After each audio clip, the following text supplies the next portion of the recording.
వాళ్ళు ఇచ్చినటువంటి అమౌంట్ ఎంత అంటే 6,500 నుంచి 7,000 కోట్ల రూపాయలు అవుతుందని చెప్పారు.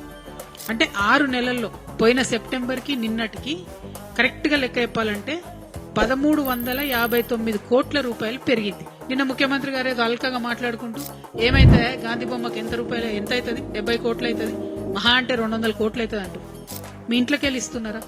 కాదు కదా, తెలంగాణ ప్రజల సొమ్ము కదా. ఈ ప్రాజెక్టు ప్రెజెంటేషన్ కి ఎవరెవరిని పిలిచిర్రు? రియల్ ఎస్టేట్ వాళ్ళు, కాంట్రాక్టర్లు, ప్రపంచ బ్యాంక్ యొక్క ప్రతినిధులు, మంత్రులు, ఎమ్మెల్యేలు వీళ్ళని పిలిచిండ్రు. మరి ఆ 3,000 ఎకరాల ల్యాండ్ పోతున్న వాళ్ళని ఒక్కరినన్నా పిలిచిండ్రా? వాళ్ళకి మాట్లాడే అవకాశం ఇచ్చిండ్రా? అంటే ఒక close door 5 star hotel meeting పెట్టి మూసి పక్కనున్నటువంటి మొత్తం ల్యాండ్ కూడా కేక్ లెక్క కోసి గీ కంపెనీకి ఇంత, గీ కంపెనీకి ఇంత, గీ కంపెనీకి ఇంత, ఈ కాంట్రాక్ట్ నీకింత నీకింత అని పంచుకున్నారు తప్పితే మీరు ప్రజల కోసం ఏమి చేసినట్టుగా మాకు అర్థమైతలేదు. నిజంగా చేసి ఉంటే చెప్పండి.